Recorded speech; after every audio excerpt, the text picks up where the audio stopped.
This is the early edition, a curated weekday guide to major news and developments over the past 24 hours, curated by Lizzie Jennings and read by an automated voice. Published June 16, 2026 on Just Security, an essential resource for those shaping a just and secure world. Here's today's news. Iran war, ceasefire. Israeli Prime Minister Benjamin Netanyahu said yesterday that the unpublished agreement between the United States and Iran, signed electronically on Sunday, was Trump's decision, adding that for Israel, the struggle has not ended. Netanyahu said Israel had its own interests and would keep Israeli forces in Lebanon as long as necessary.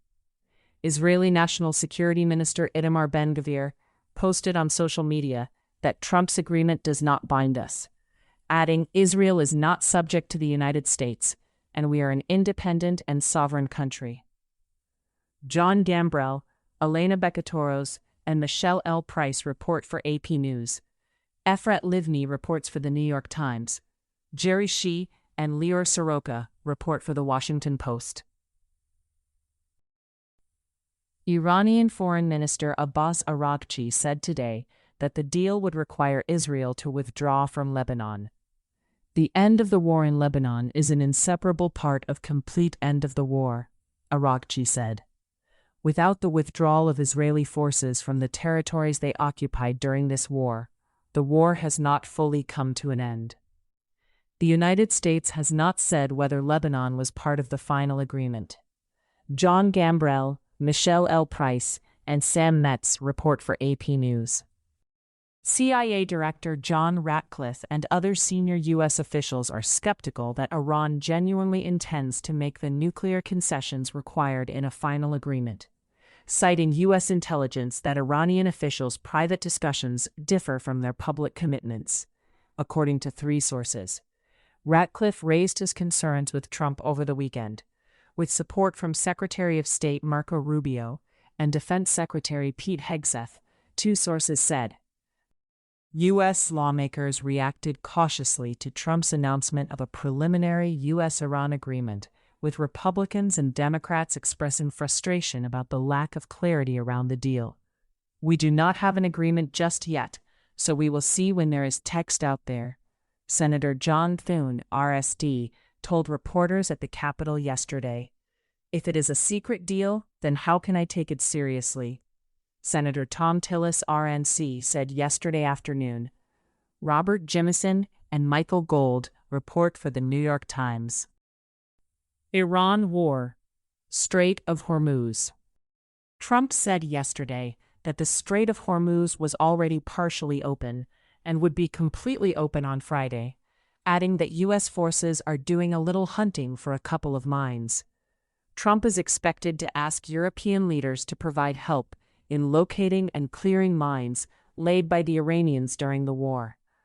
French President Emmanuel Macron said that today's working lunch at the G7 summit would focus on the safe reopening of the Strait of Hormuz, including a possible Franco-British-led maritime mission.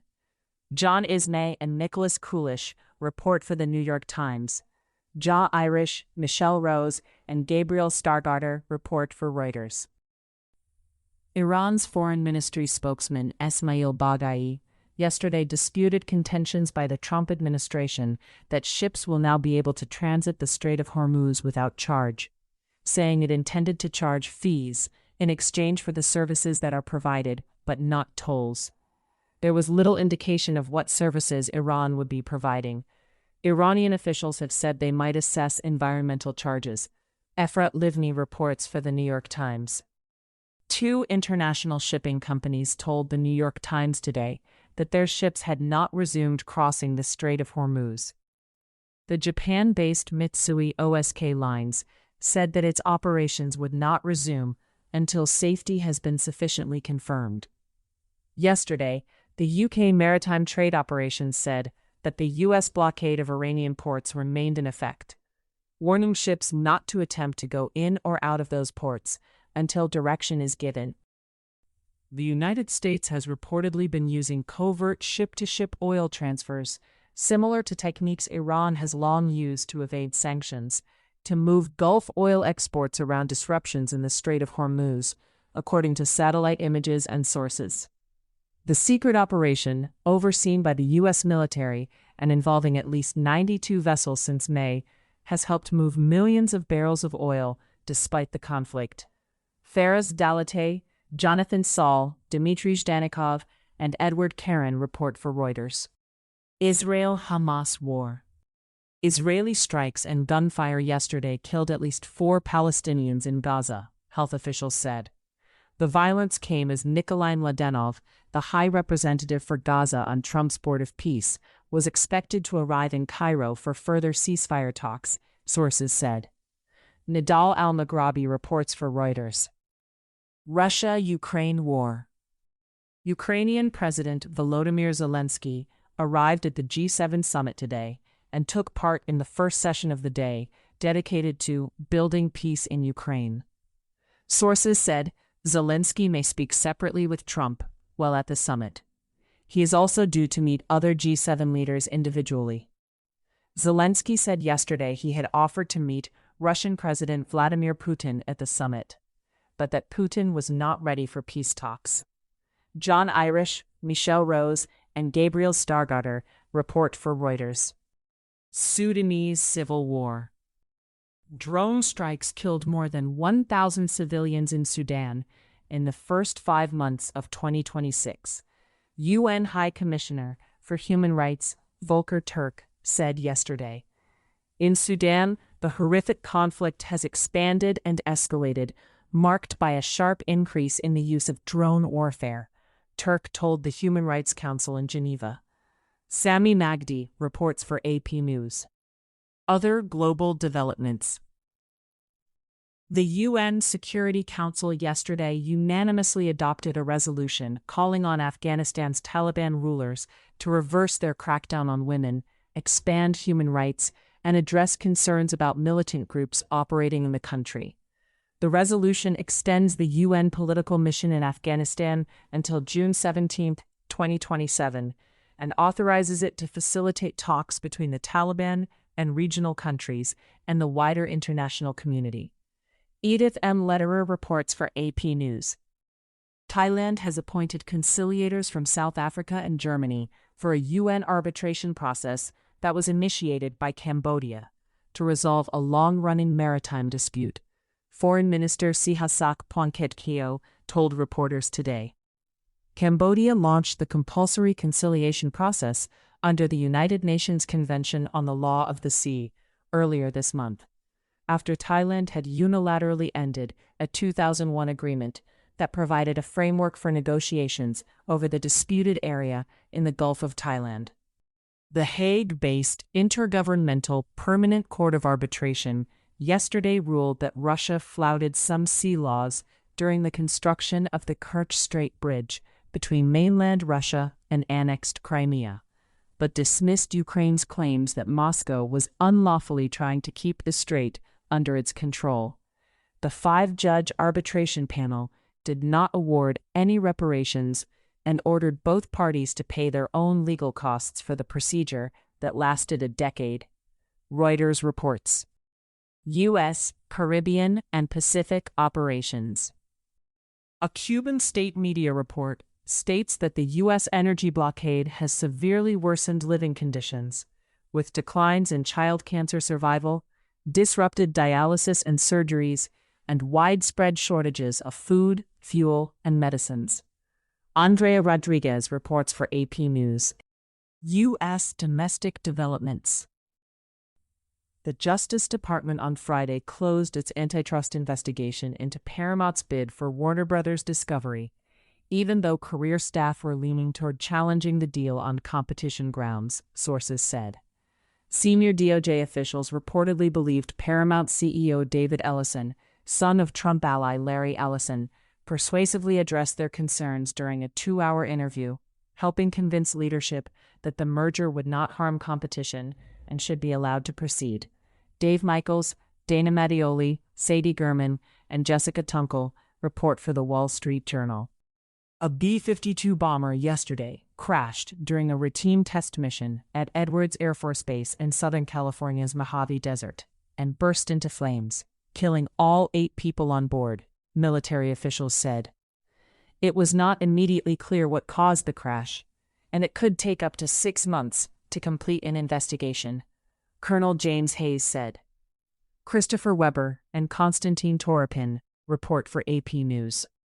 California Governor Gavin Newsom, D., said yesterday that the Justice Department has opened an investigation into him and his wife. In recent days, federal agents have knocked on the doors of family, friends, and former employees, Newsom said in his statement. Not because they found a crime, because they are simply trying to find one. They are demanding records. They are abusing the grand jury process. A source told Axios they can confirm there are several investigations ongoing, but they did not originate with the DOJ. The investigations began about a year ago, the source says. Josephine Walker reports for Axios. A group of lawmakers sent a letter to Interior Secretary Doug Burgum and 2 National Park Service officials yesterday, warning that officials could face fines or criminal prosecution if they push forward with the president's 250-foot arch without congressional approval. Luke Broadwater reports for the New York Times. Trump administration actions.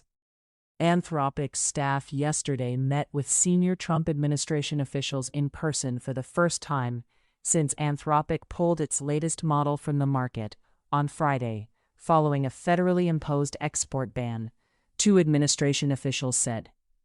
Anthropic reportedly gave a technical presentation explaining its cybersecurity safeguards and testing methods in hopes of moving past the restrictions.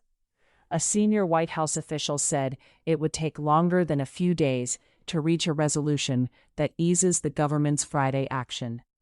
Cheyenne Haslett and Sophia Kai report for Politico. Trump administration litigation.